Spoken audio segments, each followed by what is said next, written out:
خلیفہ دوم حضرت عمر فاروق رضی اللہ تعالیٰ عنہ۔ حضرت صدیق اکبر رضی اللہ تعالیٰ عنہ کے بعد فضل میں حضرت عمر رضی اللہ تعالیٰ عنہ کا مرتبہ ہے۔ حضرت عمر کے اجداد کے اسماء یہ ہیں: عمر بن خطاب بن نفیل بن عبد العزیٰ بن ریحہ بن عبداللہ بن قرۃ بن رضح بن عدی بن قع بن لوح۔ آپ رضی اللہ تعالیٰ عنہ عام الفیل کے 13 برس بعد پیدا ہوئے۔ آپ اشرف قریش میں سے ہیں۔ زمانہ جاہلیت میں منصب سفارت آپ کی طرف محفوظ تھا۔ آپ کی کنیت ابو حفص اور لقب فاروق ہے۔ آپ قدیم الاسلام ہیں۔ 40 مردوں 11 عورتوں یا 39 مردوں 23 عورتوں یا 45 مردوں 11 عورتوں کے بعد اسلام لائے۔ آپ کے مسلمان ہونے سے اسلام کی قوت و شوکت زیادہ ہوئی۔ مسلمان نہایت مسرور ہوئے۔ آپ سابقین اولین اور عشرہ مبشرہ بالجنت اور خلفائے راشدین میں سے ہیں۔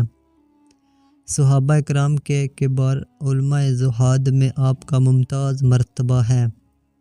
ترمذی کی حدیث میں ہے کہ حضور انور صلی اللہ علیہ وسلم دعا فرماتے تھے کہ یا رب عز و جل، عمر بن خطاب اور ابو جہل بن ہشام میں سے جو تجھے پیارا ہو اسے اس کے ساتھ اسلام کو عزت دے۔ حاکم نے حضرت ابن عباس سے روایت کی کہ حضور علیہ السلام نے فرمایا: یا رب عز و جل، اسلام کو خاص عمر بن خطاب رضی اللہ تعالیٰ عنہ کے ساتھ غلبہ و قوت عطا فرما۔ حضور صلی اللہ تعالیٰ علیہ وآلہ وسلم کی دعا قبول ہوئی اور حضرت عمر نبوت کے 6 سال 27 برس کی عمر میں مشرف باسلام ہوئے۔ ابو یعلا و حاکم بہقی نے حضرت انس سے روایت کی کہ حضرت عمر تلوار لے کر نکلے۔ راہ میں آپ کو قبیلہ بنی زہرہ کا ایک شخص ملا۔ کہنے لگا، کہاں کا ارادہ ہے؟ آپ نے کہا کہ میں حضرت محمد صلی اللہ تعالی علیہ وآلہ وسلم کے قتل کا ارادہ رکھتا ہوں۔ اس نے کہا کہ انہیں قتل کر کے تم بنی ہاشم اور بنی زہرہ کے ہاتھوں کیسے بچو گے؟ آپ نے کہا کہ میرے خیال میں تو بھی دین سے پھر گیا۔ اس نے کہا کہ انہیں قتل کر کے تم بنی ہاشم اور بنی زہرہ کے ہاتھوں کیسے بچو گے؟ آپ نے کہا کہ میرے خیال میں تو بھی دین سے پھر گیا۔ اس نے کہا، میں آپ کو اس سے عجیب تر بتاتا ہوں، آپ کی بہن اور بہنوئی نے آپ کا دین ترک کر دیا۔ حضرت عمر ان کے پاس پہنچے۔ وہاں حضرت خباب تھے اور وہ لوگ سورۃ طٰہٰ پڑھ رہے تھے۔ جب انہوں نے حضرت عمر کی آہٹ سنی تو مکان میں چھپ گئے۔ حضرت عمر نے مکان میں داخل ہو کر کہا، تم کیا کہہ رہے ہو؟ کہا ہم آپس میں باتیں کر رہے تھے۔ حضرت عمر رضی اللہ تعالیٰ عنہ کہنے لگے، شاید تم لوگ بے دین ہو گئے ہو۔ آپ کے بہنوئی نے کہا، اے عمر، اگر تمہارے دین کے سوا کسی اور دین میں حق ہو۔ اتنا کلمہ سنتے ہی حضرت عمر ان پر ٹوٹ پڑے اور انہیں بہت مارا۔ انہیں بچانے کے لیے آپ کی بہن آئیں، انہیں بھی مارا حتیٰ کہ ان کا چہرہ خون آلود ہو گیا۔ انہوں نے غضبناک ہو کر کہا کہ تیرے دین میں حق نہیں۔ میں گواہی دیتی ہوں کہ اللہ تعالیٰ کے سوا کوئی مستحق عبادت نہیں اور حضرت محمد مصطفیٰ صلی اللہ تعالیٰ علیہ وآلہ وسلم اس کے بندے اور اس کے رسول ہیں۔ حضرت عمر نے کہا، مجھے وہ کتاب دو جو تمہارے پاس ہے، میں اسے پڑھوں۔ ہمشیرہ صاحبہ نے فرمایا کہ تم ناپاک ہو اور اس کو پاکوں کے سوا کوئی نہیں چھو سکتا۔ اٹھو، غسل کرو یا وضو کرو۔ آپ نے اٹھ کر وضو کیا اور کتاب پاک لے کر پڑھا تک پہنچے تو حضرت عمر نے فرمایا، مجھے حضور پرنور محمد مصطفیٰ صلی اللہ تعالیٰ علیہ وآلہ وسلم کے پاس لے چلو۔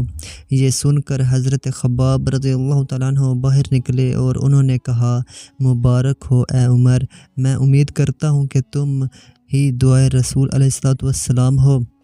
پنجشنبہ کو حضور صلی اللہ تعالی علیہ وآلہ وسلم نے دعا فرمائی تھی، یا رب عز و جل، اسلام کو عمر بن خطاب یا ابو جہل بن ہشام سے قوت عطا فرما۔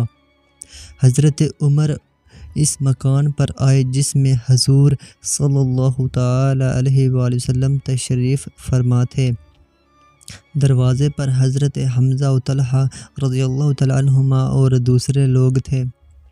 حضرت حمزہ نے فرمایا، یہ عمر ہیں، اگر اللہ تعالیٰ کو ان کی بھلائی منظور ہو تو ایمان لائیں، ورنہ ہمیں ان کا قتل کرنا سہل ہے۔ حضور پر نور صلی اللہ تعالی علیہ وآلہ وسلم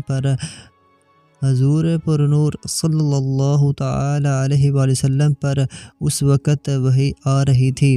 حضور صلی اللہ تعالی علیہ وآلہ وسلم باہر تشریف لائے اور حضرت عمر کے کپڑے اور تلوار کی حمال پکڑ کر فرمایا، اے عمر، تو باز نہیں آتا حتیٰ کہ اللہ تعالیٰ تجھ پر وہ عذاب و رسوائی نازل فرمائے جو ولید بن مغیرہ پر نازل فرمائی۔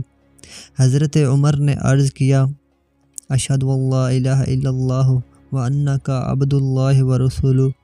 حضرت عمر فرماتے ہیں کہ جس وقت میں نے قرآن شریف پڑھا اسی وقت اس کی عظمت میرے دل میں اثر کر گئی اور میں نے کہا کہ بدنصیب قریش ایسی پاکیزہ کتاب سے بھاگتے ہیں۔ اسلام لانے کے بعد آپ باجازت نبی کریم علیہ السلام 2 صفیں بنا کر نکلے، ایک صف میں حضرت عمر اور دوسری میں حضرت امیر حمزہ رضی اللہ تعالیٰ عنہ۔ یہ پہلا دن تھا کہ مسلمان اس اعلان اور شوکت کے ساتھ مسجد حرام میں داخل ہوئے۔ کفار قریش دیکھ کر جل رہے تھے اور انہیں نہایت صدمہ تھا۔ آج اس ظہور اسلام اور حق و باطل میں فرق و امتیاز ہو جانے پر حضور اقدس صلی اللہ تعالی علیہ وآلہ وسلم نے حضرت عمر کو فاروق کا لقب عطا فرمایا۔ ابن ماجہ و حاکم نے حضرت ابن عباس رضی اللہ تعالیٰ عنہ سے روایت کی کہ جب حضرت عمر اسلام لائے، حضرت جبرائیل علیہ السلام بارگاہ نبوت میں حاضر ہوئے اور عرض کیا، یا رسول اللہ، اہل آسمان حضرت عمر کے اسلام کی خوشیاں منا رہے ہیں۔ ابن عساکر نے حضرت علی مرتضیٰ سے روایت کی، آپ نے فرمایا کہ میں جہاں تک جانتا ہوں جس کسی نے بھی ہجرت کی چھپ کر ہی کی بجوز حضرت عمر بن خطاب کے۔ آپ کی ہجرت کی یہ شان تھی کہ مسلح ہو کر خانہ کعبہ میں آئے، کفار کے سردار وہاں موجود تھے۔ آپ نے 7 مرتبہ بیت اللہ شریف کا طواف کیا اور مقام ابراہیم میں 2 رکعتیں ادا کی، پھر قریش کی ایک جماعت کے پاس تشریف لے گئے اور للکار کر فرمایا کہ جو اس کے لیے تیار ہو کہ اس کی ماں اسے روئے اور اس کی اولاد یتیم ہو، بیوی رانڈ ہو، وہ میدان میں میرے مقابل آئے۔ حضرت عمر کے یہ کلمات سن کر ایک سناٹا ہو گیا، کفار میں سے کوئی جنبش نہ کر سکا۔ آپ کی فضیلت میں بہت کثرت سے احادیثیں وارد ہوئیں اور ان میں بڑی جلیل فضیلتیں بیان فرمائی گئی ہیں، حتیٰ کہ ترمذی و حاکم کی صحیح حدیث میں وارد ہے کہ حضور اقدس صلی اللہ تعالی علیہ وآلہ وسلم نے فرمایا کہ اگر میرے بعد نبی ممکن ہوتا حضرت عمر بن خطاب ہوتے، اس سے جلالت و منزلت اور رفعت اور درجات امیر المومنین حضرت عمر کی ظاہر ہے۔ ابن عساکر کی حدیث میں وارد ہے کہ حضور اقدس صلی اللہ تعالی علیہ وآلہ وسلم نے فرمایا کہ آسمان کا ہر فرشتہ حضرت عمر کی توقیر کرتا ہے اور زمین کا ہر شیطان ان کے خوف سے لرزتا ہے۔ طبرانی نے اوسط میں حضرت ابو سعید خدری سے روایت کی کہ حضور اقدس صلی اللہ تعالی علیہ وآلہ وسلم نے فرمایا، جس نے حضرت عمر رضی اللہ تعالیٰ عنہ سے بغض رکھا اس نے مجھ سے بغض رکھا، اور جس نے حضرت عمر کو محبوب رکھا اس نے مجھے محبوب رکھا۔ طبرانی و حاکم نے روایت کی کہ حضرت ابن مسعود نے فرمایا کہ حضرت عمر کا علم میزان کے ایک پلے میں رکھا جائے اور روئے زمین کے تمام زندہ لوگوں کے علوم ایک پلہ میں، تو یقیناً حضرت عمر کا علم ان سب کے علوم سے زیادہ وزنی ہوگا۔ ابو اسامہ نے کہا، ابو اسامہ نے کہا جانتے ہو ابو بکر عمر کون ہیں؟ یہ اسلام کے پدر و مادر ہیں۔ حضرت امام جعفر صادق رضی اللہ تعالیٰ عنہ نے فرمایا میں اس سے بری و بیزار ہوں جو حضرت ابو بکر عمر رضی اللہ تعالیٰ عنہما کا ذکر بدی کے ساتھ کرے۔ حضرت عمر فاروق رضی اللہ تعالیٰ عنہ کے کرامات، آپ کے کرامات بہت ہیں، ان میں سے چند مشہور کرامتیں ذکر کی جاتی ہیں۔ بہقی، ابو نعیم وغیرہ محدثین نے بطریق معتبر روایت کیا کہ امیر المومنین عمر رضی اللہ تعالیٰ عنہ نے اثناء خطبہ میں 3 مرتبہ فرمایا یا ساریات الجبل۔ حاضرین متحیر و متعجب ہوئے کہ اثناء خطبہ میں یہ کیا کلام ہے۔ بعد کو آپ سے دریافت کیا گیا کہ آج آپ نے خطبہ فرماتے فرماتے یہ کیا کلمہ فرمایا؟ آپ نے فرمایا کہ لشکر اسلام جو ملک عجم میں مقام نہاوند میں کفار کے ساتھ مصروف پیکار ہے، میں نے دیکھا کہ کفار اس کو دونوں طرف سے گھیر کر مارنا چاہتے ہیں۔ ایسی حالت میں نے پکار کر کہہ دیا کہ اے ساریہ جبل یعنی پہاڑ کی آڑ لو۔ یہ سن کر لوگ منتظر رہے کہ لشکر سے کوئی خبر آئے تو تفصیلی حال دریافت ہو۔ کچھ عرصے کے بعد ساریہ کا قاصد خط لے کر آیا۔ اس میں تحریر تھا کہ جمعہ کے روز دشمن سے مقابلہ ہو رہا تھا۔ خاص نماز جمعہ کے وقت ہم نے سنا یا ساریات الجبل۔ یہ سن کر ہم پہاڑ سے مل گئے اور ہمیں دشمن پر غلبہ حاصل ہوا، یہاں تک کہ دشمن کو ہزیمت ہوئی۔ سبحان اللہ۔ خلیفہ اسلام کی نظر مدینہ طیبہ سے نہاوند میں لشکر کو ملاحظہ فرمائے اور یہاں سے ندا کرے تو لشکر کو اپنی آواز سنائے۔ نہ کوئی دوربین ہے نہ ٹیلی فون ہے۔ رسول اللہ صلی اللہ تعالی علیہ وآلہ وسلم کی سچی غلامی کا صدقہ ہے۔ والحمد للہ رب العالمین۔ ابو القاسم نے اپنی فوائد میں روایت کی کہ امیر المومنین حضرت عمر کے پاس ایک شخص آیا۔ آپ نے اس کا نام دریافت فرمایا۔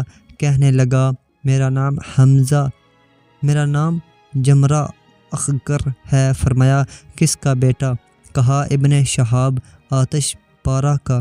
فرمایا کن لوگوں میں سے ہے؟ کہا ہرکا سوزش میں سے۔ فرمایا تیرا وطن کہاں ہے؟ کہا ہرہ تپش۔ فرمایا اس کے کس مقام پر؟ کہا شولوار میں۔ فرمایا اپنے گھر والوں کی خبر لے، سب جل گئے۔ لوٹ کر گھر آیا تو سارا کنبہ جلا پایا۔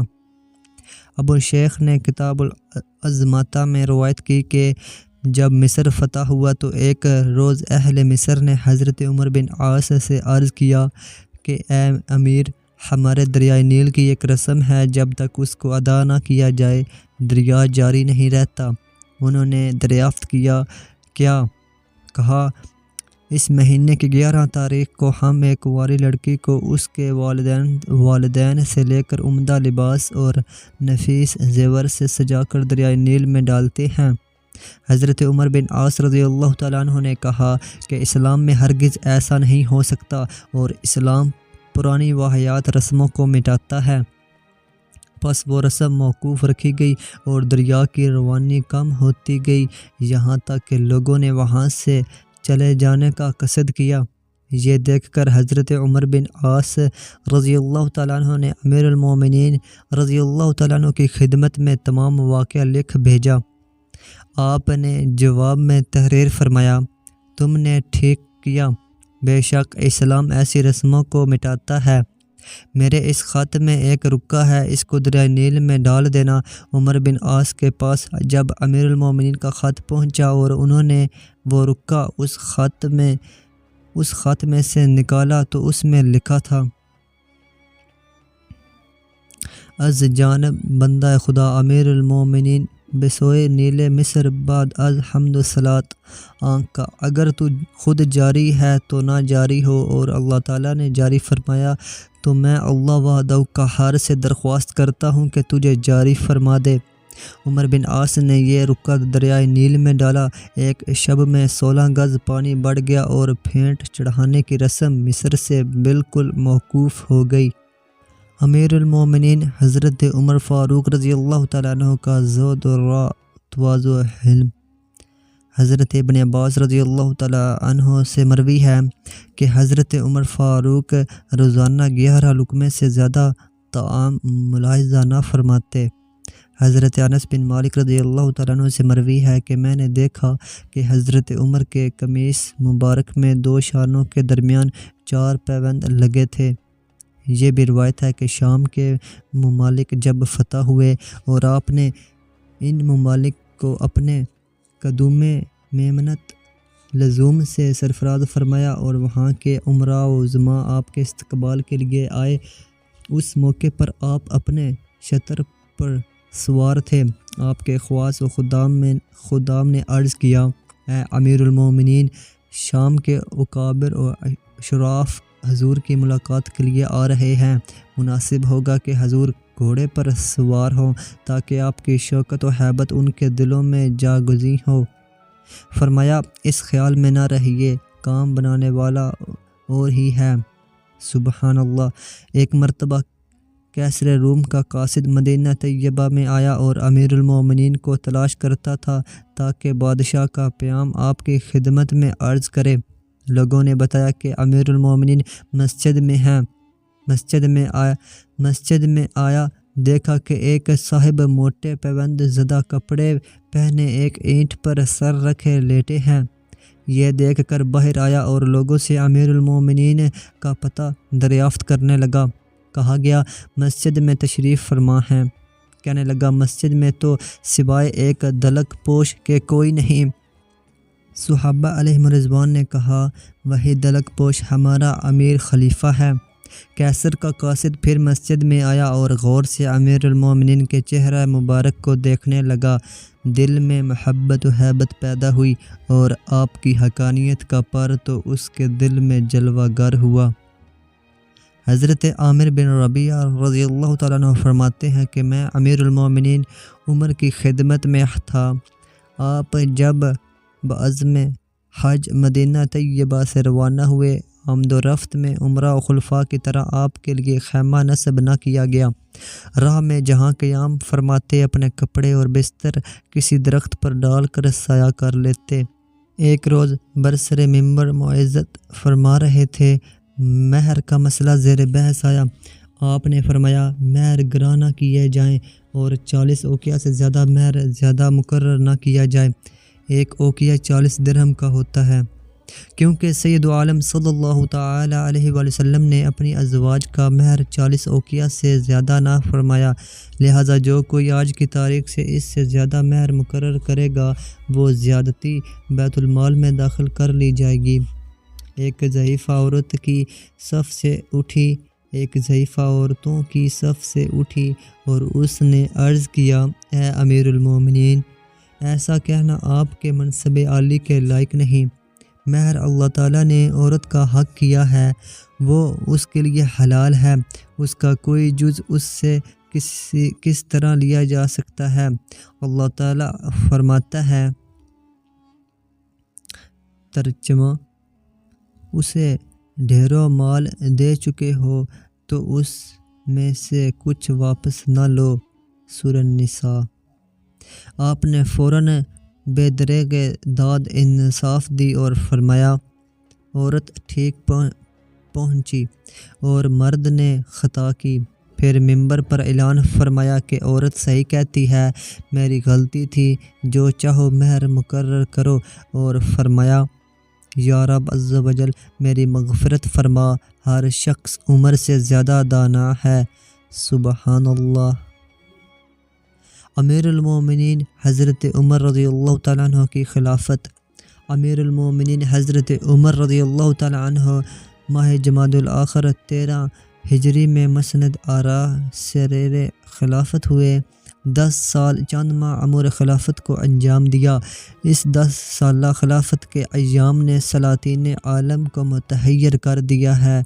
زمین عدل و داد سے بھر گئی، دنیا میں راستی و دیانتداری کا سکہ رائج ہوا، مخلوق خدا کے دلوں میں حق پرستی و پاک بازی کا جذبہ پیدا ہوا، اسلام کے برکات سے عالم فیض یاب ہوا، فتوحات اس کثرت سے ہوئیں کہ آج تک ملک و سلطنت کے والی و سپاہ و لشکر کے مالک حیرت میں ہیں۔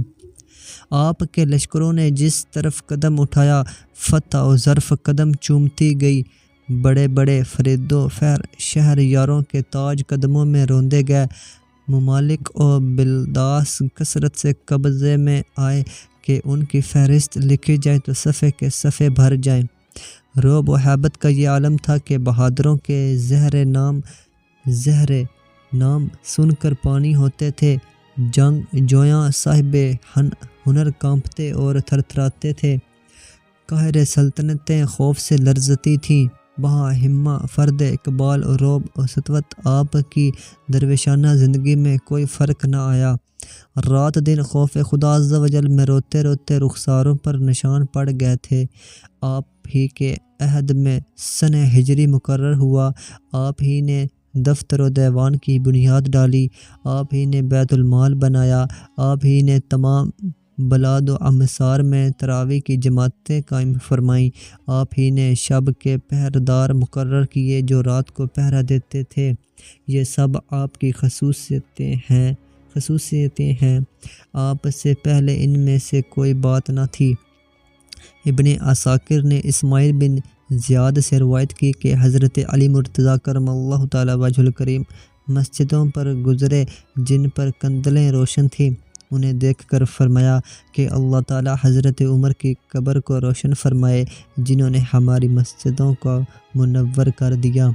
امیر المومنین حضرت عمر فاروق نے مسجد نبوی کی توسیع کی، آپ ہی نے یہود کو حجاز سے نکالا۔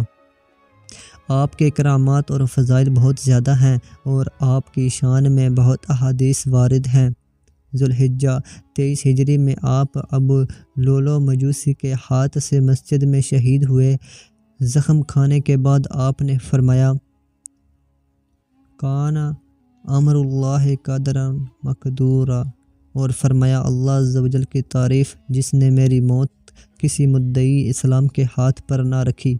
بعد وفات شریف باجازت حضرت ام المومنین عائشہ صدیقہ رضی اللہ تعالی عنہ اپنے محبوب علیہ السلام کے قریب روضہ قدسیہ کے اندر پہلوئے صدیق میں مدفون ہوئے اور آپ نے امر خلافت کو شورا پر چھوڑا۔ وفات شریف کے وقت ارجح اقوال پر آپ کی عمر شریف 63 سال کی تھی۔ آپ کی مہر کا نقش تھا۔ خلیفہ سوم حضرت عثمان بن عفان رضی اللہ تعالی عنہ، آپ کا نسب نامہ عثمان بن عفان ابن ابی عاص ابن امیہ ابن عبد شمس ابن عبد مناف ابن قصہ بن کلاب ابن مرہ ابن قعب ابن لوع ابن غالب ہے۔ آپ رضی اللہ تعالیٰ عنہ کی ولادت عام فیل سے 6 سال ہوئی۔ آپ قدیم اسلام ہیں اور آپ کو اسلام کی دعوت حضرت صدیق رضی اللہ تعالیٰ عنہ نے دی۔ آپ نے دونوں ہجرتیں فرمائیں، پہلے حبشہ کی طرف، دوسرے مدینہ طیبہ کی طرف۔ آپ کے نکاح میں حضور انور سید عالم صلی اللہ تعالی علیہ وآلہ وسلم کی 2 صاحبزادیاں آئیں۔ پہلے حضرت رقیہ رضی اللہ تعالی عنہ ان کے ساتھ نبوت سے قبل نکاح ہوا اور انہوں نے غزوہ بدر کے زمانے میں وفات پائی، اور انہی کی تیمارداری کی وجہ سے حضرت عثمان غنی رضی اللہ تعالیٰ عنہ باجازت رسول اکرم صلی اللہ تعالی علیہ وآلہ وسلم مدینہ طیبہ میں رہ گئے۔ حضور صلی اللہ تعالی علیہ وآلہ وسلم نے ان کا سہم و اجر بحال رکھا اور اسی وجہ سے وہ بدریوں میں شمار کیے جاتے ہیں۔ جس روز بدر میں مسلمانوں کی فتح پانے کی خبر مدینہ طیبہ میں پہنچی، اسی دن حضرت رقیہ رضی اللہ تعالیٰ عنہ کو دفن کیا گیا تھا۔ اس کے بعد حضور انور صلی اللہ تعالی علیہ وآلہ وسلم نے دوسری صاحبزادی حضرت ام کلثوم رضی اللہ تعالیٰ عنہ کو آپ کے نکاح میں دیا، جن کی وفات 9 ہجری میں ہوئی۔ علماء فرماتے ہیں کہ حضرت عثمان غنی کے سوا دنیا میں کوئی شخص ایسا نظر نہیں آتا جس کے نکاح میں کسی نبی کی 2 صاحبزادیاں آئی ہوں، اسی لیے آپ کو ذوالنورین کہا جاتا ہے۔ آپ سابقین اولین اور اول مہاجرین و عشرہ مبشرہ میں سے ہیں، اور ان صحابہ رضوان اللہ تعالیٰ علیہم اجمعین میں سے ہیں جن کو اللہ تعالیٰ نے جامع قرآن کی عزت عطا فرمائی۔ حضرت مولا علی مرتضیٰ کرم اللہ تعالیٰ وجہ الکریم سے حضرت عثمان غنی کی نسبت دریافت کیا گیا تو آپ نے فرمایا کہ یہ وہ شخص ہے جس کو ملائے اعلیٰ میں ذوالنورین پکارا جاتا ہے۔ آپ کی والدہ عروہ بنت قریظ ابن ربیعہ ابن حبیب بن عبد شمس ہیں، اور آپ کی نانی حکیم بیضاء بنت عبد المطلب ابن ہاشم ہیں، جو حضور انور صلی اللہ تعالی علیہ وسلم کے والد ماجد کی توأمہ یعنی ان کے ساتھ پیدا ہونے والی بہن ہیں۔ حضرت عثمان غنی کی والدہ حضور صلی اللہ تعالی علیہ وسلم کی پھوپھی زاد بہن ہیں۔ آپ بہت حسین و جمیل اور خوب رو تھے۔ حضرت عثمان غنی کے اسلام لانے کے بعد ان کو ان کے چاچا حکم ابن ابی عاص ابن امیہ نے پکڑ کر باندھ دیا اور کہا کہ تم اپنے آباء و اجداد کا دین چھوڑ کر ایک نیا دین اختیار کرتے ہو، باخدا میں تم کو نہ چھوڑوں گا جب تک تم اس دین کو نہ چھوڑو۔ حضرت عثمان غنی نے فرمایا، خدا کی قسم میں اس دین کو کبھی نہ چھوڑوں گا اور اس سے کبھی جدا نہ ہوں گا۔ حکم نے آپ کا یہ زبردست استقلال دیکھ کر چھوڑ دیا۔ جس وقت حضرت عثمان غنی دربار رسالت میں حاضر ہوتے، حضور انور اپنے لباس مبارک کو خوب درست فرماتے اور ارشاد فرماتے، میں اس شخص سے کیوں نہ حیا کروں جس سے ملائکہ شرماتے ہیں۔ ترمذی نے عبد الرحمن بن خباب سے روایت کی، وہ کہتے ہیں کہ میں حضور اقدس صلی اللہ تعالی علیہ وسلم کی خدمت میں حاضر تھا۔ حضور اقدس صلی اللہ تعالی علیہ وسلم جیش اسرت کے لیے ترغیب فرما رہے تھے۔ حضرت عثمان غنی نے عرض کیا، یا رسول اللہ، میں 100 اونٹ ماں براہ خدا میں پیش کروں گا۔ حضور صلی اللہ تعالی علیہ وسلم نے پھر لوگوں کو ترغیب فرمائی۔ پھر حضرت عثمان نے عرض کیا، میں 200 اونٹ ماہ سامان حاضر کروں گا۔ پھر حضور صلی اللہ تعالی علیہ وسلم نے ترغیب فرمائی۔ پھر حضرت عثمان نے عرض کیا، یا رسول اللہ، میں 300 اونٹ ماہ ان کے تمام اسباب کے ساتھ پیشکش خدمت کروں گا۔ اب حضور صلی اللہ تعالی علیہ وسلم نے منبر سے نزول فرمایا اور یہ فرمایا کہ اس کے بعد عثمان پر نہیں جو کچھ کرے۔ مراد یہ تھی کہ یہ عمل خیر ایسا اعلیٰ اور اتنا مقبول ہے کہ اب اور نوافل نہ کریں، جب بھی یہ ان کے مدارج اولیٰ کے لیے کافی ہے، اور اس مقبولیت کے بعد اب انہیں کوئی اندیشہ ضرر نہیں ہے۔ ان کلمات مبارکہ سے حضرت عثمان غنی کی شان اور بارگاہ رسالت میں ان کی مقبولیت کا اندازہ ہوتا ہے۔ بیعت رضوان کے وقت حضرت عثمان غنی موجود نہ تھے۔ حضور علیہ السلام نے انہیں مکہ مکرمہ بھیجا تھا۔ بیعت کے وقت یہ فرما کر کہ عثمان اللہ اور رسول کے کام میں ہیں، اپنے ہی ایک دست مبارک کو حضرت عثمان غنی کی طرف سے دست اقدس میں لے لیا۔ بیعت کی یہ شان حضرت عثمان غنی کے امتیاز و قرب خاص کا اظہار کرتی ہے۔ آپ کے فضائل میں بکثرت احادیث وارد ہیں۔ امیر المومنین حضرت عمر نے اپنے آخری عہد میں ایک جماعت مقرر فرما دی تھی جس کے ارکان یہ حضرات تھے: حضرت عثمان غنی، حضرت علی مرتضیٰ، حضرت طلحہ، حضرت زبیر، حضرت عبد الرحمن بن عوف، حضرت سعد رضوان اللہ تعالی علیہم اجمعین، اور خلیفہ کا انتخاب شورا پر چھوڑا تھا۔ حضرت عبد الرحمن بن عوف رضی اللہ تعالی عنہ نے حضرت عثمان غنی سے خلوت میں کہا کہ اگر میں آپ سے بیعت نہ کروں تو آپ کی رائے کس کے لیے ہے؟ فرمایا، حضرت علی کے لیے۔ اسی طرح حضرت علی مرتضیٰ رضی اللہ تعالیٰ عنہ سے دریافت کیا۔ آپ نے حضرت عثمان غنی کا نام لیا۔ پھر اسی طرح حضرت زبیر سے پوچھا تو انہوں نے فرمایا علی یا عثمان۔ پھر سعد سے کہا کہ تم تو خلافت چاہتے نہیں، اب بتاؤ رائے کس کے حق میں ہے؟ انہوں نے حضرت عثمان کا نام لیا۔ پھر عبد الرحمن نے عیان سے مشورہ لیا۔ کثرت رائے حضرت عثمان غنی کے حق میں ہوئی اور آپ باتفاق مسلمین خلیفہ ہوئے۔ امیر المومنین عمر رضی اللہ تعالیٰ عنہ کے دفن سے 3 روز بعد آپ کے دست حق پرست پر بیعت کی گئی۔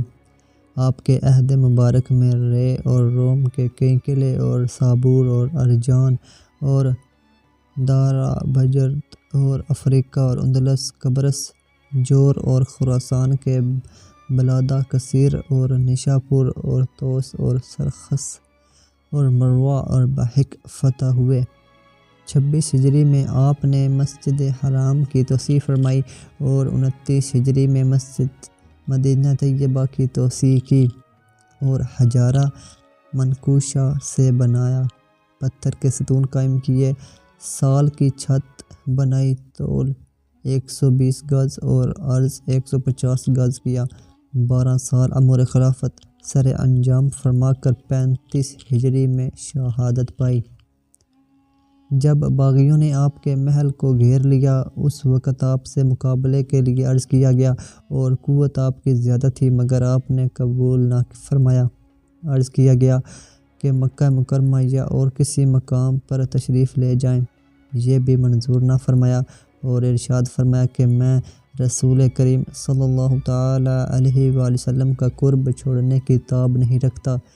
جس روز سے آپ نے حضور اقدس صلی اللہ تعالیٰ علیہ وآلہ وسلم سے بیعت کی تھی اسی روز سے دم آخر تک اپنا دائیں ہاتھ اپنی شرمگاہ کو نہ لگایا، کیونکہ یہ ہاتھ سید عالم کے دست اقدس میں دیا گیا تھا۔ روز اسلام سے روز وفات تک کوئی جمعہ ایسا نہ گزرا کہ آپ نے کوئی غلام آزاد نہ کیا ہو۔ اگر کبھی جمعہ کو آپ کے پاس کوئی بردہ نہ ہوا تو بعد جمعہ کے آزاد کر دیا۔ آپ رضی اللہ تعالیٰ عنہ کی شہادت۔ آپ کی شہادت ایام تشریق میں ہوئی اور آپ شنبہ کی شب میں مغرب و عشاء کے درمیان بقیع شریف میں مدفون ہوئے۔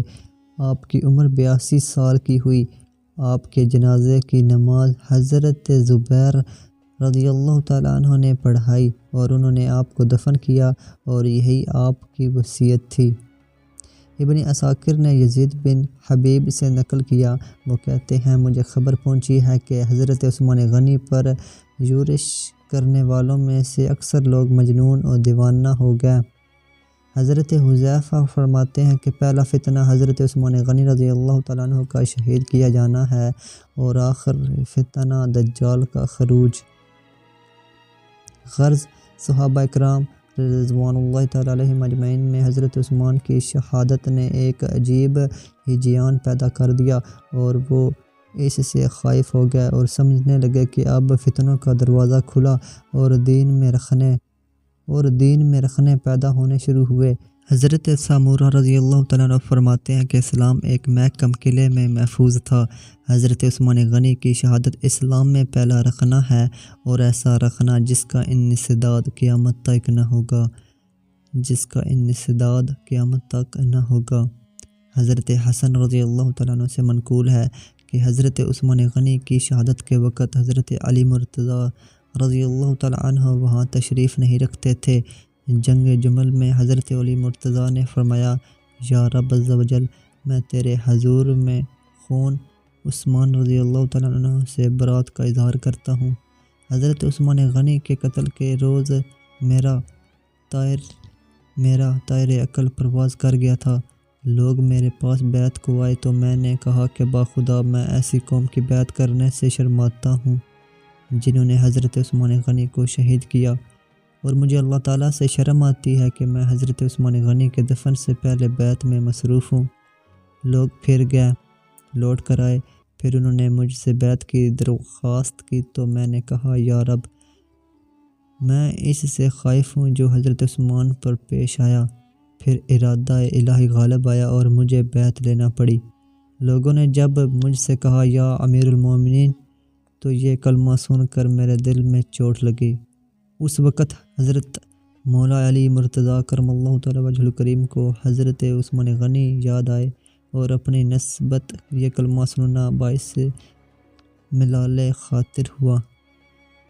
اس سے اس محبت کا پتہ چلتا ہے جو حضرت علی مرتضیٰ رضی اللہ تعالیٰ عنہ کو حضرت عثمان غنی رضی اللہ تعالیٰ عنہ کے ساتھ ہے، اور حضرت علی نے اس ہنگامے کو روکنے کے لیے پوری کوشش فرمائی اور اپنے دونوں صاحبزادوں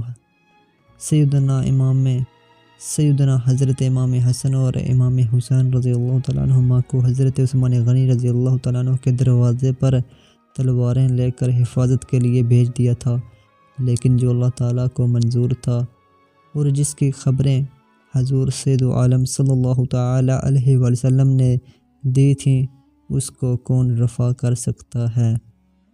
خلیفہ چہارم امیر المومنین حضرت علی مرتضیٰ کرم اللہ تعالیٰ وجہ الکریم، آپ کا نام میں نامی علی کنیت ابو الحسن ابو تراب ہے۔ آپ کے والد حضور سرور عالم صلی اللہ تعالیٰ علیہ وسلم کے چاچا ابو طالب ہیں۔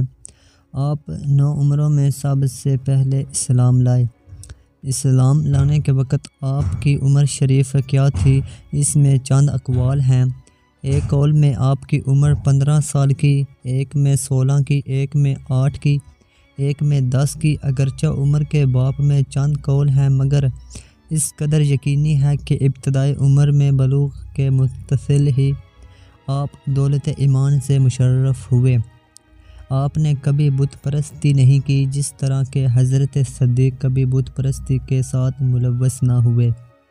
آپ عشرہ مبشرہ میں سے ہیں جن کے لیے جنت کا وعدہ دیا گیا، اور علاوہ چاچا زاد ہونے کے آپ کو حضور اکرم نبی کریم صلی اللہ تعالی علیہ وسلم کی بارگاہ میں عزت مواخات بھی ہے، اور سید النساء عالمین خاتون جنت حضرت بطول زہرا رضی اللہ تعالیٰ عنہ کے ساتھ آپ کا عقد نکاح ہوا۔ آپ سابقین اولین اور علماء ربانین میں سے ہیں۔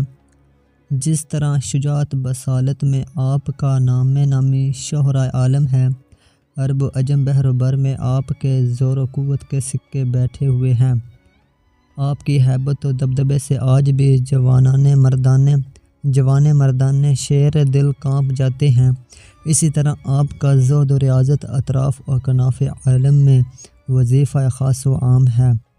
کروڑوں اولیاء رحم اللہ آپ کے سینہ نور گنجینہ سے مستفیض ہیں، اور آپ کے ارشاد ہدایت نے زمین کو خدا پرستوں کی طاعت و ریاضت سے بھر دیا ہے۔ خوش بیان فصاح اور معروف خطبہ میں آپ بلند پایا ہیں۔ جامعین قرآن پاک میں آپ کا نام نامی نورانی حرفوں کے ساتھ چمکتا ہے۔ آپ بنی ہاشم میں پہلے خلیفہ ہیں، اور سبتین کریمین حسنین جمیلین سعیدین شہیدین رضی اللہ تعالیٰ عنہما کے والد ماجد ہیں۔ سادات کرام اور اولاد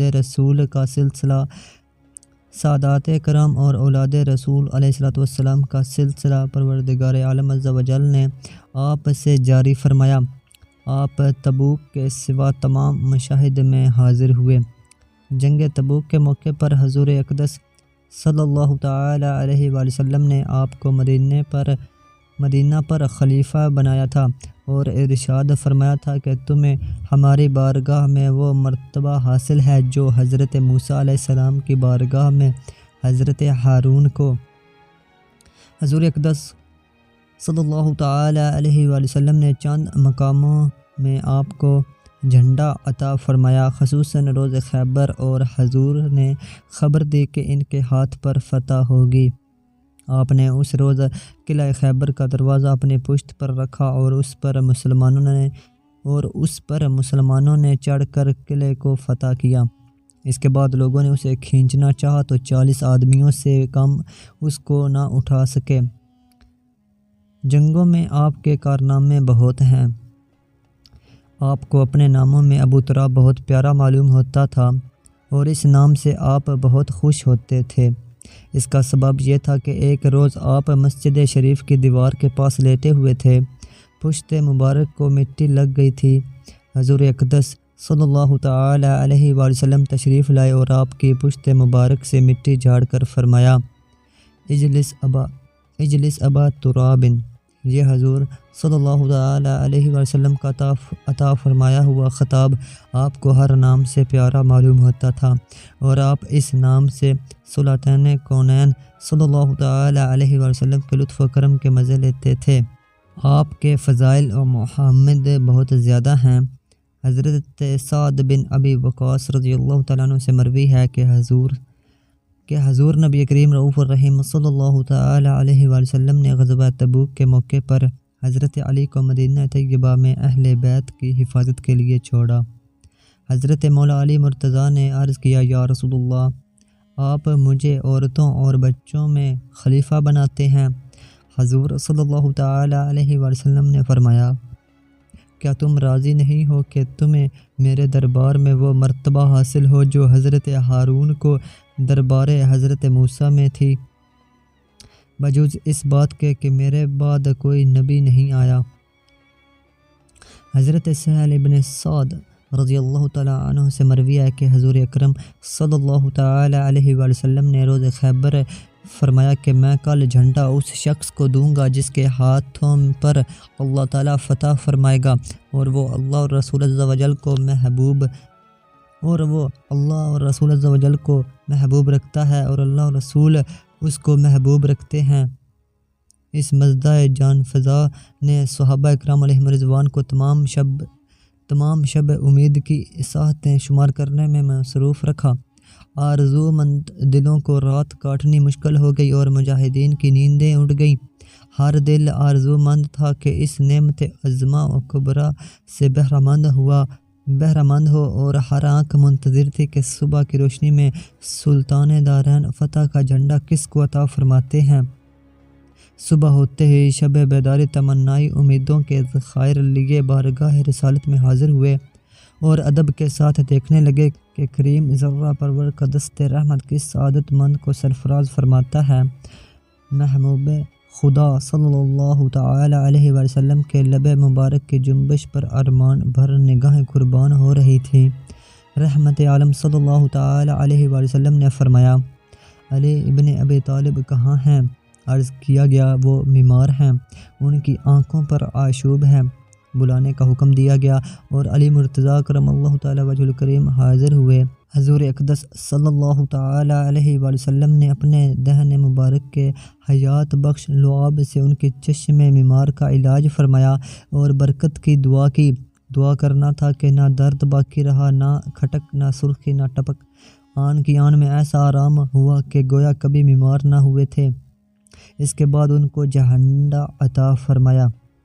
ترمذی و نسائی و ابن ماجہ نے حبشی بن جنادہ سے روایت کی، حضور سید عالم صلی اللہ تعالی علیہ وآلہ وسلم نے فرمایا، علی مجھ سے ہے اور میں علی سے۔ اس سے حضرت علی مرتضیٰ کرم اللہ تعالی وجہ الکریم کا کمال قرب بارگاہ رسالت مآب سے ظاہر ہوتا ہے۔ امام مسلم نے حضرت علی سے روایت کی کہ آپ نے فرمایا کہ اس کی قسم کہ جس نے دانہ کو پھاڑا اور اس کو رویدگی عنایت کی اور جانوں کو پیدا کیا، بے شک مجھے نبی امی صلی اللہ تعالی علیہ وآلہ وسلم نے بتایا کہ مجھ سے ایماندار محبت کریں گے اور منافق بغض رکھیں گے۔ ترمذی میں حضرت ابو سعید خدری رضی اللہ تعالیٰ عنہ سے مروی ہے، فرماتے ہیں کہ ہمارے نزدیک علی مرتضیٰ سے بغض رکھنا منافق کی علامت تھی، اسی سے ہم منافق کو پہچان لیتے تھے۔ حاکم نے حضرت مولا علی مرتضیٰ سے روایت کی، فرماتے ہیں مجھے رسول اکرم صلی اللہ تعالی علیہ وسلم نے یمن کی طرف قاضی بنا کر بھیجا۔ میں نے عرض کیا، حضور صلی اللہ تعالی علیہ وسلم، میں کم عمر ہوں، قضا جانتا نہیں، کام کس طرح انجام دے سکوں گا؟ حضور نے اپنے دست مبارک میرے سینے میں مار کر دعا فرمائی، پروردگار عز و جل کی قسم، معاملے کے فیصل کرنے میں مجھے شعبہ بھی تو نہ ہوا۔ صحابہ اکرام علیہ رضوان حضرت امیر المومنین علی مرتضیٰ کو اقضا جانتے تھے۔ سید عالم صلی اللہ تعالی علیہ وآلہ وسلم کا یہ فیض ہے کہ حضرت امیر المومنین کے سینے میں دست مبارک لگایا اور وہ علم قضاء میں کامل اور قرآن میں فائق ہو گئے۔ جس کے ہاتھ لگانے سے سینے علوم کے گنجینے بن جائیں، اس کے علوم کا کوئی کیا بیان کر سکتا ہے۔ ابن عساکر نے حضرت ابن عباس سے روایت کی کہ حضرت علی مرتضیٰ کرم اللہ تعالیٰ وجہ الکریم کے حق میں بہت سی آیتیں نازل ہوئیں۔ طبرانی و حاکم نے حضرت ابن مسعود سے روایت کی کہ حضور سید عالم صلی اللہ تعالیٰ علیہ وسلم نے فرمایا، علی مرتضیٰ کو دیکھنا عبادت ہے۔ ابو یعلا و بزار نے حضرت سعد بن ابی وقاص سے روایت کی کہ حضور علیہ السلام نے فرمایا، جس نے علی کو عزا دی اس نے مجھے عزا دی۔ بزار اور ابو یعلا اور حاکم نے حضرت امیر المومنین علی مرتضیٰ کرم اللہ تعالیٰ وجہ الکریم سے روایت کی، آپ نے فرمایا کہ مجھ سے حضور اقدس صلی اللہ تعالیٰ علیہ وآلہ وسلم نے فرمایا کہ تمہیں حضرت عیسیٰ علیہ السلام سے ایک مناسبت ہے۔ ان سے یہود نے یہاں تک بغض کیا کہ ان کی والدہ ماجدہ پر تہمت لگائی۔ نصارہ محبت میں ایسے حد سے گزرے کہ ان کی خدائی کے معتقد ہو گئے۔ ہوشیار ہو جاؤ، میرے حق میں بھی دو گروہ ہلاک ہوں گے، ایک محب مفرط جو مجھے میرے مرتبے سے بڑھائے اور حد سے تجاوز کرے، دوسرا مبغض جو عداوت میں مجھ پر بہتان باندھے۔ حضرت امیر المومنین رضی اللہ تعالیٰ عنہ کے اس ارشاد سے معلوم ہوا کہ رافضی اور خارجی دونوں گمراہ ہیں اور ہلاکت کی راہ چلتے ہیں۔ طریق قویم اور صراط مستقیم پر اہل سنت ہیں جو محبت بھی رکھتے ہیں اور حد سے تجاوز بھی نہیں کرتے۔ والحمد للہ رب العالمین۔ بیعت و شہادت۔ ابن سعد کے قول پر حضرت امیر المومنین عثمان غنی رضی اللہ تعالیٰ عنہ کی شہادت کے دوسرے روز امیر المومنین علی مرتضیٰ کرم اللہ تعالیٰ وجہ الکریم کے دست مبارک پر مدینہ طیبہ میں تمام صحابہ علیہم رضوان نے جو وہاں موجود تھے بیعت کی۔ 32 ہجری میں جنگ جمل کا واقعہ پیش آیا اور صفر 37 ہجری میں جنگ صفین ہوئی جو ایک صلح پر ختم ہوئی، اور حضرت علی مرتضیٰ نے کوفہ کی طرف مرجعات فرمائی اور اس وقت خوارج نے سرکشی شروع کی اور لشکر جمع کر کے چڑھائی کی۔ حضرت امیر المومنین نے حضرت ابن عباس کو ان کے مقابلے کے لیے بھیجا۔ آپ ان پر غالب آئے اور ان میں سے قوم کثیر واپس ہوئی اور ایک قوم ثابت رہی، اور انہوں نے نہروان کی طرف جا کر رہزانی شروع کی۔ حضرت امیر المومنین اس فتنے کی مدافعت کے لیے ان کی طرف روانہ ہوئے۔ 38 ہجری میں آپ نے ان کو نہروان میں قتل کیا، انہی میں ذی اسدیہ کو بھی قتل کیا، جس کے خروج کی خبر حضور اقدس صلی اللہ تعالیٰ علیہ وآلہ وسلم نے دی تھی۔ خوارج میں سے ایک نامراد عبد الرحمن بن ملجم مرادی تھا۔ اس نے برق بن عبداللہ تمیمی خارجی اور عمر بن بکیر تمیمی خارجی کو مکہ مکرمہ میں جمع کر کے حضرت امیر المومنین علی مرتضیٰ اور حضرت معاویہ بن ابی سفیان اور حضرت عمر بن عاص رضی اللہ تعالیٰ عنہم کے قتل کا معاہدہ کیا، اور حضرت امیر المومنین علی مرتضیٰ کرم اللہ تعالیٰ وجہ الکریم کے قتل کے لیے ابن ملجم آمادہ ہوا اور ایک تاریخ معین کر لی گئی۔ مستدرک میں سدی سے منقول ہے کہ عبد الرحمن بن ملجم ایک خارجی عورت کتام نامی پر عاشق تھا۔ اس ناشاد کی شادی کا مہر 3000 درہم اور حضرت علی کو قتل کرنا قرار پایا۔ اب ابن ملجم کوفہ پہنچا اور وہاں کے خوارج سے ملا اور انہیں درپردہ اپنے ناپاک ارادے کی اطلاع دی۔ خوارج اس کے ساتھ متفق ہوئے۔ شب جمعہ 17 رمضان المبارک 40 ہجری کو امیر المومنین حضرت مولا علی مرتضیٰ کرم اللہ تعالیٰ وجہ الکریم سحر کے وقت بیدار ہوئے۔ اس رمضان میں آپ کا یہ دستور تھا کہ ایک شب حضرت امام حسین کے پاس، ایک شب حضرت امام حسن کے پاس، ایک شب حضرت عبداللہ بن جعفر کے پاس افطار فرماتے اور 3 لقموں سے زیادہ تناول نہ فرماتے تھے کہ مجھے یہ اچھا معلوم ہوتا ہے کہ اللہ تعالیٰ سے ملنے کے وقت میرا پیٹ خالی ہو۔ آج کی شب تو یہ حالت رہی کہ بار بار مکان سے باہر تشریف لائے اور آسمان کی طرف نظر فرماتے اور فرماتے کہ باخدا مجھے کوئی جھوٹی خبر نہیں دی گئی، یہ وہی رات ہے جس کا وعدہ دیا گیا ہے۔ صبح کو جب بیدار ہوئے تو اپنے فرزند امیر المومنین امام حسن رضی اللہ تعالیٰ عنہ سے فرمایا، آج شب میں نے حبیب اکرم صلی اللہ تعالیٰ علیہ وآلہ وسلم کی زیارت کی اور عرض کیا، یا رسول اللہ، میں نے آپ کی امت سے آرام نہ پایا۔ فرمایا انہیں بد دعا کرو۔ میں نے دعا کی کہ یا رب عز و جل مجھے ان کے عوض ان سے بہتر عطا فرما اور انہیں میری جگہ ان کے حق میں برا دے۔ خلیفہ چہارم امیر المومنین حضرت علی مرتضیٰ کرم اللہ تعالی وجہ الکریم، آپ کا نام میں نامی علی، کنیت ابو الحسن ابو تراب ہے۔ آپ کے والد حضور سرور عالم صلی اللہ تعالی علیہ وآلہ وسلم کے چاچا ابو طالب ہیں۔ آپ 9 عمروں میں سب سے پہلے اسلام لائے۔ اسلام لانے کے وقت آپ کی عمر شریف کیا تھی، اس میں چند اقوال ہیں۔ ایک قول میں آپ کی عمر 15 سال کی، ایک میں 16 کی، ایک میں 8 کی، ایک میں 10 کی۔ اگرچہ عمر کے باب میں چند قول ہیں مگر اس قدر یقینی ہے کہ ابتدائی عمر میں بلوغ کے متصل ہی آپ دولت ایمان سے مشرف ہوئے۔ آپ نے کبھی بت پرستی نہیں کی، جس طرح کہ حضرت صدیق کبھی بت پرستی کے ساتھ ملوث نہ ہوئے۔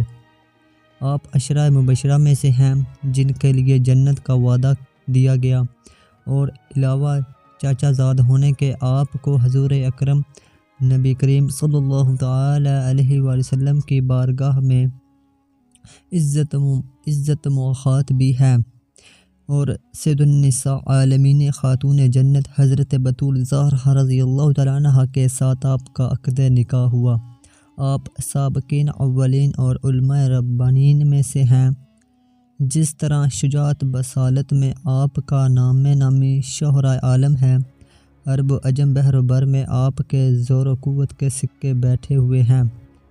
آپ کی ہیبت و دبدبے سے آج بھی جوان مردان شیر دل کانپ جاتے ہیں۔ اسی طرح آپ کا زہد و ریاضت اطراف و اکناف عالم میں وظیفہ خاص و عام ہے۔ کروڑوں اولیاء رحم اللہ آپ کے سینہ نور گنجینہ سے مستفیض ہیں، اور آپ کے ارشاد ہدایت نے زمین کو خدا پرستوں کی طاعت و ریاضت سے بھر دیا ہے۔ خوش بیان، فصاح اور معروف خطبہ میں آپ بلند پایا ہیں۔ جامعین قرآن پاک میں آپ کا نام نامی نورانی حرفوں کے ساتھ چمکتا ہے۔ آپ بنی ہاشم میں پہلے خلیفہ ہیں اور سبتین کریمین حسنین جمیلین سعیدین شہیدین رضی اللہ تعالیٰ عنہما کے والد ماجد ہیں۔ سادات کرام اور اولاد رسول علیہ السلام کا سلسلہ پروردگار عالم عز و جل نے آپ سے جاری فرمایا۔ آپ تبوک کے سوا تمام مشاہد میں حاضر ہوئے۔ جنگ تبوک کے موقع پر حضور اقدس صلی اللہ تعالی علیہ وآلہ وسلم نے آپ کو مدینہ پر خلیفہ بنایا تھا اور ارشاد فرمایا تھا کہ تمہیں ہماری بارگاہ میں وہ مرتبہ حاصل ہے جو حضرت موسیٰ علیہ السلام کی بارگاہ میں حضرت ہارون کو۔ حضور اقدس صلی اللہ تعالی علیہ وآلہ وسلم نے چند مقاموں میں آپ کو جھنڈا عطا فرمایا، خصوصاً روز خیبر، اور حضور نے خبر دی کہ ان کے ہاتھ پر فتح ہوگی۔ آپ نے اس روز قلعہ خیبر کا دروازہ اپنی پشت پر رکھا اور اس پر مسلمانوں نے چڑھ کر قلعے کو فتح کیا۔ اس کے بعد لوگوں نے اسے کھینچنا چاہا تو 40 آدمیوں سے کم اس کو نہ اٹھا سکے۔ جنگوں میں آپ کے کارنامے بہت ہیں۔ آپ کو اپنے ناموں میں ابو تراب بہت پیارا معلوم ہوتا تھا اور اس نام سے آپ بہت خوش ہوتے تھے۔ اس کا سبب یہ تھا کہ ایک روز آپ مسجد شریف کی دیوار کے پاس لیٹے ہوئے تھے، پشت مبارک کو مٹی لگ گئی تھی۔ حضور اقدس صلی اللہ تعالی علیہ وآلہ وسلم تشریف لائے اور آپ کی پشت مبارک سے مٹی جھاڑ کر فرمایا، اجلس ابا ترابن، یہ حضور صلی اللہ تعالیٰ علیہ وسلم کا عطا فرمایا ہوا خطاب آپ کو ہر نام سے پیارا معلوم ہوتا تھا، اور آپ اس نام سے سلاطین کونین صلی اللہ تعالیٰ علیہ وسلم کے لطف و کرم کے مزے لیتے تھے۔ آپ کے فضائل و محمد بہت زیادہ ہیں۔ حضرت سعد بن ابی وقاص رضی اللہ تعالیٰ عنہ سے مروی ہے کہ حضور نبی کریم رؤوف الرحیم صلی اللہ تعالیٰ علیہ وسلم نے غزوہ تبوک کے موقع پر حضرت علی کو مدینہ طیبہ میں اہل بیت کی حفاظت کے لیے چھوڑا۔ حضرت مولا علی مرتضیٰ نے عرض کیا، یا رسول اللہ، آپ مجھے عورتوں اور بچوں میں خلیفہ بناتے ہیں۔ حضور صلی اللہ تعالیٰ علیہ وسلم نے فرمایا، کیا تم راضی نہیں ہو کہ تمہیں میرے دربار میں وہ مرتبہ حاصل ہو جو حضرت ہارون کو دربار حضرت موسیٰ میں تھی، بجز اس بات کے کہ میرے بعد کوئی نبی نہیں آیا۔ حضرت سہل بن سعد رضی اللہ تعالیٰ عنہ سے مروی ہے کہ حضور اکرم صلی اللہ تعالیٰ علیہ وسلم نے روز خیبر فرمایا کہ میں کل جھنڈا اس شخص کو دوں گا جس کے ہاتھوں پر اللہ تعالیٰ فتح فرمائے گا، اور وہ اللہ اور رسول عز و جل کو محبوب رکھتا ہے، اور اللہ اور رسول اس کو محبوب رکھتے ہیں۔ اس مزدہ جان فضا نے صحابہ اکرام علیہم رضوان کو تمام شب امید کی ساعتیں شمار کرنے میں مصروف رکھا۔ آرزو مند دلوں کو رات کاٹنی مشکل ہو گئی اور مجاہدین کی نیندیں اڑ گئیں۔ ہر دل آرزو مند تھا کہ اس نعمت عظمہ و کبریٰ سے بہرہ مند ہو، اور ہر آنکھ منتظر تھی کہ صبح کی روشنی میں سلطان دارین فتح کا جھنڈا کس کو عطا فرماتے ہیں۔ صبح ہوتے ہی شب بیداری تمنائی امیدوں کے ذخائر لیے بارگاہ رسالت میں حاضر ہوئے، اور ادب کے ساتھ دیکھنے لگے کہ کریم ذرہ پرور کا دست رحمت کس سعادت مند کو سرفراز فرماتا ہے۔ محبوب خدا صلی اللہ تعالی علیہ وسلم کے لب مبارک کی جنبش پر ارمان بھر نگاہیں قربان ہو رہی تھیں۔ رحمت عالم صلی اللہ تعالی علیہ وسلم نے فرمایا، علی ابن ابی طالب کہاں ہیں؟ عرض کیا گیا، وہ بیمار ہیں، ان کی آنکھوں پر آشوب ہے۔ بلانے کا حکم دیا گیا اور علی مرتضیٰ کرم اللہ تعالی وجہ الکریم حاضر ہوئے۔ حضور اقدس صلی اللہ تعالی علیہ وسلم نے اپنے دہن مبارک کے حیات بخش لعاب سے ان کے چشم بیمار کا علاج فرمایا اور برکت کی دعا کی۔ دعا کرنا تھا کہ نہ درد باقی رہا، نہ کھٹک، نہ سرخی، نہ ٹپک۔ آن کی آن میں ایسا آرام ہوا کہ گویا کبھی بیمار نہ ہوئے تھے۔ اس کے بعد ان کو جھنڈا عطا فرمایا۔ ترمذی و نسائی و ابن ماجہ نے حبشی بن جنادہ سے روایت کی، حضور سید عالم صلی اللہ تعالی علیہ وسلم نے فرمایا، علی مجھ سے ہے اور میں علی سے۔ اس سے حضرت علی مرتضیٰ کرم اللہ تعالی وجہ الکریم کا کمال قرب بارگاہ رسالت مآب سے ظاہر ہوتا ہے۔ امام مسلم نے حضرت علی سے روایت کی کہ آپ نے فرمایا کہ اس کی قسم کہ جس نے دانہ کو پھاڑا اور اس کو رویدگی عنایت کی اور جانوں کو پیدا کیا، بے شک مجھے نبی امی صلی اللہ تعالی علیہ وسلم نے بتایا کہ مجھ سے ایماندار محبت کریں گے اور منافق بغض رکھیں گے۔ ترمذی میں حضرت ابو سعید خدری رضی اللہ تعالیٰ عنہ سے مروی ہے، فرماتے ہیں کہ ہمارے نزدیک علی مرتضیٰ سے بغض رکھنا منافق کی علامت تھی، اسی سے ہم منافق کو پہچان لیتے تھے۔ حاکم نے حضرت مولا علی مرتضیٰ سے روایت کی، فرماتے ہیں مجھے رسول اکرم صلی اللہ تعالی علیہ وسلم نے یمن کی طرف قاضی بنا کر بھیجا۔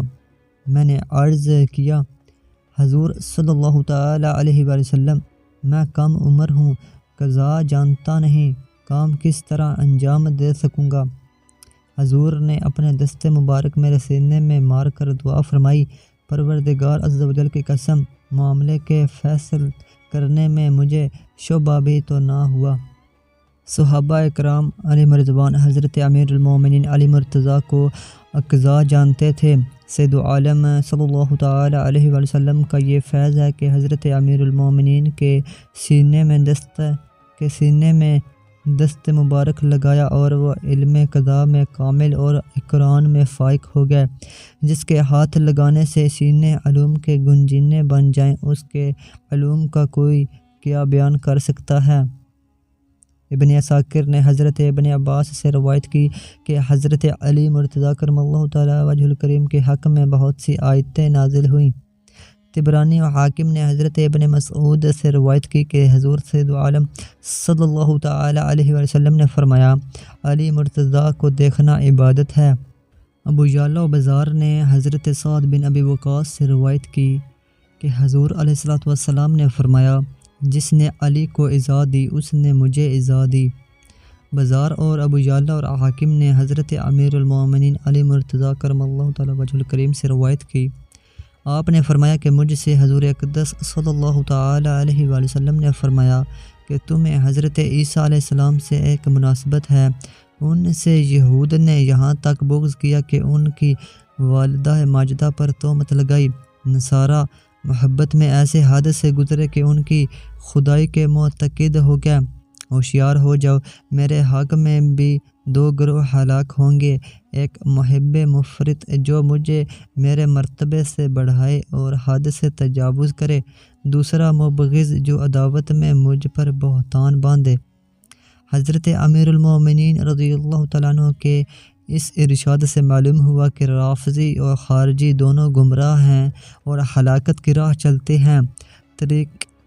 طریق قویم اور صراط مستقیم پر اہل سنت ہیں جو محبت بھی رکھتے ہیں اور حد سے تجاوز بھی نہیں کرتے۔ والحمد للہ رب العالمین۔ بیعت و شہادت۔ ابن سعد کے قول پر حضرت امیر المومنین عثمان غنی رضی اللہ تعالیٰ عنہ کی شہادت کے دوسرے روز امیر المومنین علی مرتضیٰ کرم اللہ تعالی وجہ الکریم کے دست مبارک پر مدینہ طیبہ میں تمام صحابہ علیہم رضوان نے جو وہاں موجود تھے بیعت کی۔ 32 ہجری میں جنگ جمل کا واقعہ پیش آیا اور صفر 37 ہجری میں جنگ صفین ہوئی جو ایک صلح پر ختم ہوئی اور حضرت علی مرتضیٰ نے کوفہ کی طرف مرجعات فرمائی اور اس وقت خوارج نے سرکشی شروع کی اور لشکر جمع کر کے چڑھائی کی۔ حضرت امیر المومنین نے حضرت ابن عباس کو ان کے مقابلے کے لیے بھیجا۔ آپ ان پر غالب آئے اور ان میں سے قوم کثیر واپس ہوئی اور ایک قوم ثابت رہی اور انہوں نے نہروان کی طرف جا کر رہزانی شروع کی۔ حضرت امیر المومنین اس فتنے کی مدافعت کے لیے ان کی طرف روانہ ہوئے۔ 38 ہجری میں آپ نے ان کو نہروان میں قتل کیا، انہی میں ذی اسدیہ کو بھی قتل کیا جس کے خروج کی خبر حضور اقدس صلی اللہ تعالی علیہ وآلہ وسلم نے دی تھی۔ خوارج میں سے ایک نامراد عبد الرحمن بن ملجم مرادی تھا، اس نے برق بن عبداللہ تمیمی خارجی اور عمر بن بکیر تمیمی خارجی کو مکہ مکرمہ میں جمع کر کے حضرت امیر المومنین علی مرتضیٰ اور حضرت معاویہ بن ابی سفیان اور حضرت عمر بن عاص رضی اللہ تعالیٰ عنہم کے قتل کا معاہدہ کیا اور حضرت امیر المومنین علی مرتضیٰ کرم اللہ تعالیٰ وجہ الکریم کے قتل کے لیے ابن ملجم آمادہ ہوا اور ایک تاریخ معین کر لی گئی۔ مستدرک میں سدی سے منقول ہے کہ عبد الرحمن بن ملجم ایک خارجی عورت کتام نامی پر عاشق تھا۔ اس ناشاد کی شادی کا مہر 3000 درہم اور حضرت علی کو قتل کرنا قرار پایا۔ اب ابن ملجم کوفہ پہنچا اور وہاں کے خوارج سے ملا اور انہیں درپردہ اپنے ناپاک ارادے کی اطلاع دی۔ خوارج اس کے ساتھ متفق ہوئے۔ شب جمعہ 17 رمضان المبارک 40 ہجری کو امیر المومنین حضرت مولا علی مرتضیٰ کرم اللہ تعالی وجہ الکریم سحر کے وقت بیدار ہوئے۔ اس رمضان میں آپ کا یہ دستور تھا کہ ایک شب حضرت امام حسین کے پاس، ایک شب حضرت امام حسن کے پاس، ایک شب حضرت عبداللہ بن جعفر کے پاس افطار فرماتے اور 3 لقموں سے زیادہ تناول نہ فرماتے تھے کہ مجھے یہ اچھا معلوم ہوتا ہے کہ اللہ تعالیٰ سے ملنے کے وقت میرا پیٹ خالی ہو۔ آج کی شب تو یہ حالت رہی کہ بار بار مکان سے باہر تشریف لائے اور آسمان کی طرف نظر فرماتے اور فرماتے کہ باخدا مجھے کوئی جھوٹی خبر نہیں دی گئی، یہ وہی رات ہے جس کا وعدہ دیا گیا ہے۔ صبح کو جب بیدار ہوئے تو اپنے فرزند امیر المومنین امام حسن رضی اللہ تعالیٰ عنہ سے فرمایا، آج شب میں نے حبیب اکرم صلی اللہ تعالیٰ علیہ وآلہ وسلم کی زیارت کی اور عرض کیا، یا رسول اللہ، میں نے آپ کی امت سے آرام نہ پایا۔ فرمایا، انہیں بد دعا کرو۔ میں نے دعا کی کہ یا رب عز و جل، مجھے ان کے عوض ان سے بہتر عطا فرما اور انہیں میری جگہ ان کے حق میں برا دے۔